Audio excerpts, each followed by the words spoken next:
Sleep movie release हुई थी 2023 में। इसमें दिखाया गया है स्लीप वॉकिंग कितनी खतरनाक हो सकती है। मूवी के स्टार्ट में सूजन रात को जागती है। उसका हस्बैंड ह्योंसू कहता है अंदर कोई है। ह्योंसू ये सब कुछ नींद में कह रहा था। सूजन के हाथ लगाते ही वो फिर से बेड पर सो जाता है। बाहर से आवाज आती है। सूजन अपने हस्बैंड को उठाती है। उसके ना उठने पर सूजन खुद बाहर देखने जाती है। वो प्रेग्नेंट है। अपनी सेफ्टी के लिए वो साथ में ड्रिल मशीन लेती है। वो दरवाजे की आवाज थी जिसमें एक चप्पल फंसी है। वो चप्पल को निकाल कर दरवाजा बंद करती है। फिर किसी चीज की गिरने की आवाज आती है। इस बार ये आवाज उसके पालतू कुत्ते ने की थी। वो अंदर आती है। उसका हस्बैंड घोड़े बेचकर सो रहा था। इसके पैर में एक ही चप्पल है। दूसरी चप्पल दरवाजे में आई थी। ये नींद में चलते वक्त हुआ होगा। ये था इस मूवी का इंट्रो। शुरू होता है मूवी का चैप्टर 1। ह्योंसू सुबह उठकर सूजन के लिए नाश्ता बनाता है। ह्योंसू खुद एक एक्टर है। वो सुबह अपने काम पर जाता है। सूजन दिनों को गिनती है। उसकी डिलीवरी में कुछ ही दिन रह गए हैं। वो दरवाजा खोलती है। दरवाजा उसकी नेबर को लगता है। वो गिफ्ट के तौर पर उसके लिए खाने के लिए कुछ लाई है। वो हाल ही में यहाँ पर रहने आई है। वो उससे कंप्लेन करती है। आधी रात को उनके घर से आवाजें आती हैं। एक दो दिन का तो चलता है लेकिन इनके घर से पूरे हफ्ते आवाजें आती हैं। यहाँ तक कि चिल्लाने की भी। सूजन उससे माफी मांगती है कि दोबारा ऐसा नहीं होगा। सूजन ह्योंसू को बताती है वो औरत कुछ ज्यादा ही ओवर रिएक्ट कर रही थी। सिर्फ कल ही शोर हुई है और वो कहती है पूरे हफ्ते आवाजें आती हैं। वो औरत इनके घर के नीचे वाले फ्लैट में मूव हुई है। इन दोनों को लग रहा था वो औरत बात को बढ़ा चढ़ा कर बोल रही है। ह्योंसू कहता है इसका मतलब वो बूढ़ा आदमी चला गया। उसकी जगह पर ये औरत वहाँ रहने आई है। उस बूढ़े आदमी को भी इनसे यही कंप्लेन थी। आधी रात को इनके घर से आवाजें आती थी जिसकी वजह से वो सो नहीं पाता था। ह्योंसू बूढ़े आदमी की एक्टिंग करता है। सूजन ह्योंसू से कहती है रात को तुमने कहा था कोई अंदर है। ह्योंसू को ये बात नहीं याद कि उसने रात में ऐसा कुछ बोला था। उसे याद आता है उसकी स्क्रिप्ट में ये डायलॉग है। जरूर उसने नींद में इसी चीज को दोहराया होगा। वो सच कह रहा था। ये लाइन उसकी स्क्रिप्ट में थी। घर में कोई है।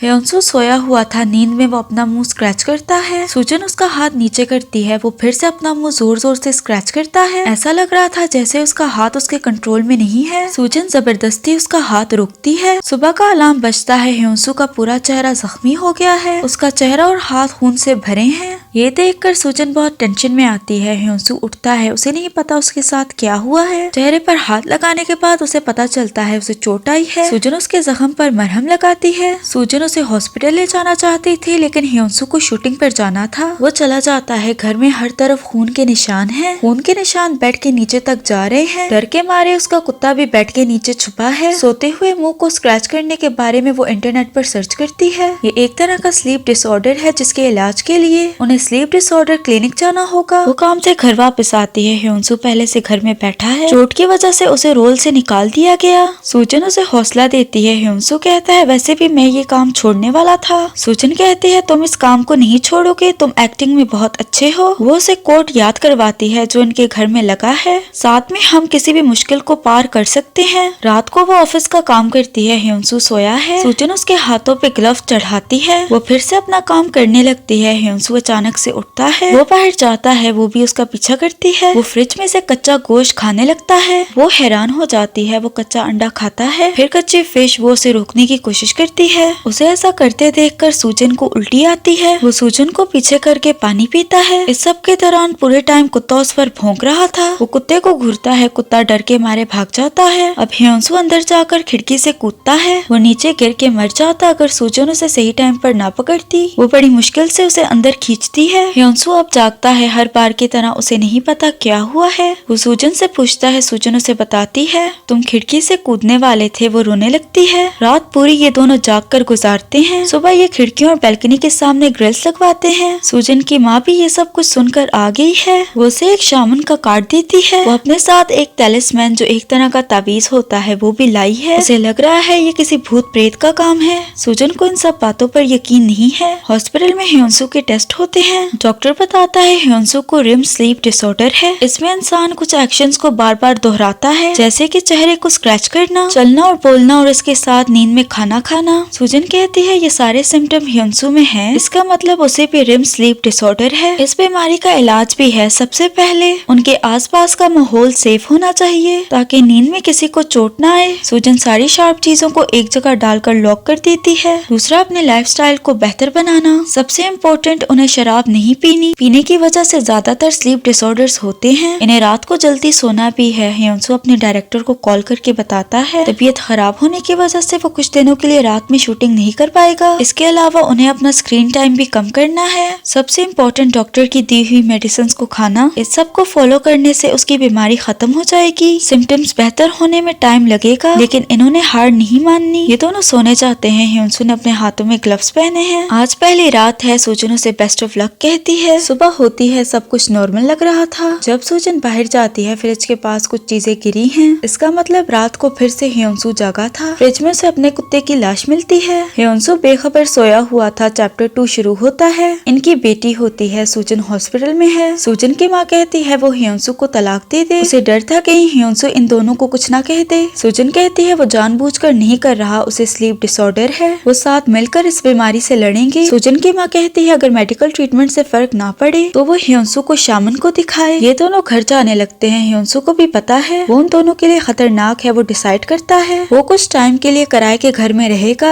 ये सुनकर सूजन सीधा ना करती है। वो इतनी जल्दी हार न माने। वो साथ में मिलके कुछ ना कुछ कर लेंगे। घर आती है सबसे पहले वो अपने दरवाजे पर बेल लगाते हैं। ह्योंसू अगर कमरे से बाहर निकला तो बेल की आवाज से सूजन को पता चल जाएगा। दूसरा ह्योंसू स्लीपिंग बैग में सोएगा। इससे वो अपने हाथ पैर ज्यादा नहीं हिला पाएगा। सूजन बाहर जाती है। उसकी नेबर एक कुत्ता खरीद कर लाई है। उस कुत्ते को देखकर सूजन को अपने कुत्ते की याद आती है। रात को सूजन स्लीप वॉकिंग के हादसों के बारे में सर्च करती है। एक औरत ने स्लीप वॉकिंग करते हुए अपने हस्बैंड और बेटी को मार डाला। एक और हादसे में हस्बैंड ने अपनी 18 महीने की बेटी को मार डाला। ये सब कुछ पढ़कर सूजन को अपनी बेटी की टेंशन होती है। ह्योंसू सोया हुआ था। वो उससे पूछती है क्या उसने मेडिसिन खाई हैं। वो नींद में हाँ कहता है, लेकिन फिर भी वो उसके मुंह में 2 गोलियां ठूस देती है। ह्योंसू अंदर सोया है। सूजन अपनी बेटी के साथ बाहर लाउंज में सोएगी। वो टेंशन में यहाँ वहाँ होती है। वो बहुत सोने की कोशिश करती है, लेकिन उसे नींद नहीं आती। वो अपनी बेटी को उठाकर वॉशरूम में सोने जाती है। वॉशरूम का दरवाजा लॉक करके वो बाथटब में सोती है। आधी रात को उसे बेल की आवाज आती है। ह्योंसू वॉशरूम का दरवाजा खोलने की कोशिश करता है। सूजन उसे आवाजें लगाती है। वो जवाब नहीं देता। इसका मतलब वो अभी भी नींद में है। वो दरवाजे को खोलने की कोशिश करता है। सूजन को डर था कहीं दरवाजा टूट न जाए। ह्योंसू के रुकने के बाद वो दरवाजा खोलकर चेक करती है। वो लाउंज में खड़ा होकर टॉयलेट करता है। वो अभी भी नींद में है। सुबह ह्योंसू खराटे मारकर सो रहा था, जबकि सूजन जाग रही थी। ये पूरी रात नहीं सोई। सुबह ये दोनों डॉक्टर के पास जाते हैं। सूजन की आंखें अब भी सूजी हैं। ह्योंसू के सिम्टम्स कम नहीं हो रहे। डॉक्टर कहता है जरूरी नहीं है ये बीमारी खत्म हो जाए। वो डॉक्टर से कहते हैं उसने पहले कहा था इलाज हो सकता है। डॉक्टर कहता है इलाज पेशेंट टू पेशेंट डिपेंड करता है। कोई पेशेंट जल्दी ठीक हो जाता है, कोई टाइम लेता है, और कोई पेशेंट ठीक नहीं होता। डॉक्टर का कहना था वो उसकी दी हुई इंस्ट्रक्शंस को फॉलो करें। ये सुनकर सूजन का दिमाग घूम जाता है। वो मेडिसिन उसके मुंह पर मारती है। ह्योंसू डॉक्टर से माफी मांगता है। घर आने के बाद सूजन डॉक्टर को गालियाँ देती है। वो ह्योंसू से बार बार पूछती है अब वो क्या करे। वो कहता है तुम टेंशन ना लो, मैं इस बीमारी का सोल्यूशन निकाल लूंगा। सूजन बाहर आती है। उसे फिर अपनी नेबर मिलती है। आज रात फिर उन्हें आवाजें आई होंगी। वो उससे माफी मांगती है। वो औरत कहती है मुझे पता है तुम लोग ये जानबूझकर नहीं कर रहे। सूजन की माँ की तरह वो भी कहती है वो उसे तलाक दे दे। ह्योंसू इतनी ठंड में गाड़ी में सोने आता है। सूजन को बुरा लगता है। वो उसे अंदर बुलाती है। इस बार वो कमरे के दरवाजे पर ताला लगाते हैं। सूजन दरवाजे को बार बार पुश करके चेक करती है। ह्योंसू सोने जाता है। सूजन बाहर ताला लगाती है। सूजन की माँ शामन को लेकर आती है। वो अपनी चीजें निकालती है, पर्दों को आगे करती है। फिर वो पूरे घर को चेक करती है। उनके कमरे में आकर वो रुक जाती है। शामन कहती है ज्यादातर लोग सोते हुए पोजेस होते हैं। वो कमरे से सीधा ह्योंसू के पास आती है, ऐसे जैसे उसे कोई अनदेखी ताकत वहाँ खींच लाई है। वो सूजन से कहती है क्या तुम 2 आदमियों के साथ रह रही हो, एक उसका हस्बैंड और दूसरा वो जिसने उसकी बॉडी को पोजेस किया है। वो कहती है तुम जवान और खूबसूरत हो, तुमने जरूर किसी आदमी का दिल तोड़ा है। वो आदमी तुम्हारे हस्बैंड को पोजेस करके तुम्हारे साथ रहना चाहता है। अचानक से वो पोजेस हो जाती है। वो कहती है कुत्ते के भौंकने के बिना, बच्चे के रोए बिना मैं किसी और के साथ नहीं बल्कि तुम्हारे साथ रहना चाहता हूँ। सूजन ने किसी का तो दिल तोड़ा होगा। शामन को उस आदमी का नाम चाहिए, बिना उसके नाम के वो उसे ह्योंसू की बॉडी से बाहर नहीं निकाल सकती। वो उन्हें कुछ तावीज देती है और जाने से पहले ह्योंसू पर चावल फेंकती है। उसके जाते ही ह्योंसू हंसता है। कुछ हद तक सूजन को उसकी बात पर यकीन हो जाता है। वो उन आदमियों का नाम दिखती है जिसको उसे लग रहा था उसने दिल तोड़ा है। वो सबको सोशल मीडिया पर चेक करती है, सारे जिंदा हैं। जिंदा इंसान ह्योंसू को पोजेस करने से रहा। रात को वो ह्योंसू से कहती है, हो सकता है शामन की बात सच हो, तुम्हें क्या लग रहा है कौन पोजेस कर सकता है? ह्योंसू कहता है, मुझे क्या पता, इन्हें कुत्ते की भौंकने की आवाज आती है। कुत्ता इनके नेबर का है। उन्हें फिर से वो बूढ़ा आदमी याद आता है जो पहले उस घर में रहा करता था। सूजन और ह्योंसू उसकी नकल उतारते हैं। नकल उतारने के बाद ह्योंसू कहता है, उस आदमी को तुमसे ज्यादा ही लगाव था, पता नहीं वो कहाँ पर होगा। सूजन के दिमाग में वो बूढ़ा आदमी अटक जाता है। सुबह होते ही वो अपने नेबर के घर जाती है। वो अपने कुत्ते का बचा हुआ खाना उसके कुत्ते के लिए लाई है। नेबर उसे बिठाती है। सूजन उससे पूछती है, क्या वो उस बूढ़े आदमी को जानती है? पता चलता है वो बूढ़ा आदमी इस औरत का बाप है और वो इसी घर के कमरे में मरा है। बूढ़े आदमी का नाम है चुनकी। सूजन को शक होता है उसी ने ह्योंसू को पोजेस किया होगा। रात को जब ह्योंसू सोता है तो वो उसके कमरे में आती है। वो उसे ह्योंसू कहती है, वो जवाब नहीं देता। जब वो उसे ग्रैंडपा कहती है तब वो हूँ में जवाब देता है। वो उससे कहती है, क्या ये तुम ही हो? नींद में करवट लेते हुए वो फिर हूँ में जवाब देता है। वो उससे कहती है, क्या वो उसकी बेटी को मार डालेगा? 2 दफा पूछने पर नींद में वो उससे कहता है, मुझे नहीं पता। ताला लगाकर लाउंज में वो बैठकर शामन की बात को वो बार बार दोहराती है, बिना कुत्ते के भौंकने के, बिना बच्चे के रोने के, मैं किसी और के साथ नहीं, सिर्फ तुम्हारे साथ रहना चाहता हूँ। सुबह ह्योंसू बेड से गिरता है। बेड के नीचे उसे वो तावीज मिलता है जो सूजन की माँ लाई थी।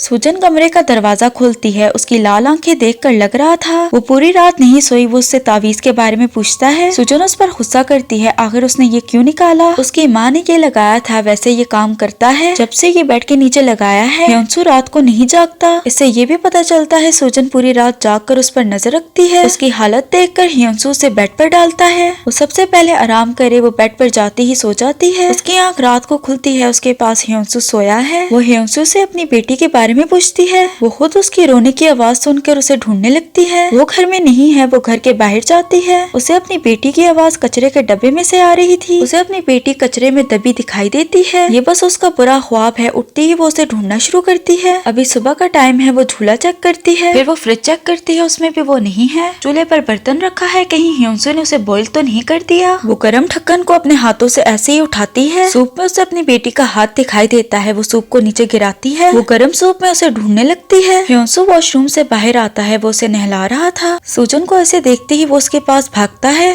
उसके हाथ पूरे जल गए हैं। वो फ्रिज में से बर्फ निकालता है। इसी दौरान सूजन उसे हिट करती है। उसकी आंख खुलती है। सूजन ने उसे डक्ट टेप से बांधा है। वो चाकू लेकर उसके ऊपर बैठी है। वो उससे पूछती है, आखिर तुम मुझसे क्या चाहते हो? मुझे इस तरह से टॉर्चर करना बंद करो। वो उसकी गर्दन पर चाकू रखती है। ह्योंसू कहता है, आज सुबह मुझे हॉस्पिटल से कॉल आई है। वो मेरी मेडिसिन चेंज करने हैं, सब कुछ ठीक हो जाएगा। तुम मेरे साथ ऐसा क्यों कर रही हो? सूजन गुस्से से चाकू फेंक देती है। शुरू होता है चैप्टर 3। कुछ टाइम गुजर गया है। ह्योंसू का फिर से टेस्ट होता है। उसकी रिपोर्ट्स नॉर्मल है, यानी अब वो ठीक हो गया है। बात करें सूजन की तो वो अपनी कंडीशन की वजह से हॉस्पिटल में एडमिट है। वो न्यूरो साइकेट्रिक हॉस्पिटल में एडमिट है। उसके दिमाग का इलाज हो रहा है। आज उसने डिस्चार्ज होना है। सूजन की माँ के साथ वो हॉस्पिटल में उसे लेने जाता है। हॉस्पिटल से पता चलता है वो कल ही यहाँ से चली गई है। सूजन की माँ उसे कॉल करती है। वो कॉल नहीं उठाती। आज के लिए ह्योंसू अपनी बेटी को सूजन की माँ के पास छोड़ता है। ह्योंसू से कॉल ट्राई करता है। उसका मोबाइल स्विच ऑफ आता है। वो अपने घर की तरफ जाता है। नेबर का बच्चा उसे घूरता है। ह्योंसू के घर से आवाज आती है। अंदर जाने पर पूरा घर तावीजों से भरा है। कोई एक जगह भी नहीं थी जहाँ तावीज ना लगा हो। सूजन आती है। वो उससे कहती है, तुमने आने में बहुत देर लगा दी। वो उसे बैठने का बोलती है। प्रोजेक्टर लगाकर वो अपनी कंक्लूजन बताती है। कहा जाता है अगर 10 दिन से पहले किसी की सोल हेवन ना जाए तो वो भूत बन जाता है। नेबर ने आवाजें आने की कंप्लेन की थी 25 अक्टूबर को। पूरे हफ्ते उसे आवाजें सुनाई दे रही थी। अगर 25 में से 7 माइनस करें तो 18 बनता है, यानी आवाजें 18 अक्टूबर को आनी शुरू हुई थी। बूढ़ा आदमी 8 तारीख को मरा था। अगर इसमें 10 दिन ऐड करो तो 18 बनता है। जब आवाजें आना शुरू हुई थी, इन 10 दिनों में बूढ़ा आदमी हेवन नहीं गया तो वो भूत बन गया। भूत बनने के बाद उसने ह्योंसू को पोजेस कर लिया। 25 तारीख को ह्योंसू ने कहा कोई अंदर है। ह्योंसू कहता है वो स्क्रिप्ट में उसकी लाइन थी। सूजन कहती है स्क्रिप्ट में लिखा था घर में कोई है, जबकि उसने कहा अंदर कोई है। इसका मतलब है वो अपने अंदर के भूत के बारे में बात कर रहा है। दूसरा ये कि जब कोई इंसान पोजेस होता है वो अपनी बॉडी को स्क्रैच करता है। इसके अलावा वो अपनी ताकत के लिए कच्चा गोश्त खाते हैं। बूढ़े आदमी को उनसे एक ही मसला था, वो था उनके घर से आवाजें आना जो उनका कुत्ता किया करता था, इसीलिए उसने कुत्ते को मार डाला। ह्योंसू कहता है अब बस कर दो। सूजन कहती है क्या तुम्हें लग रहा है मुझे मेंटल हॉस्पिटल दोबारा जाना चाहिए? ह्योंसू कहता है वो पूरा ठीक हो गया है। वो समझ ले भूत उसकी बॉडी से निकल गया है। वो उसे रिचुअल की तस्वीर दिखाती है।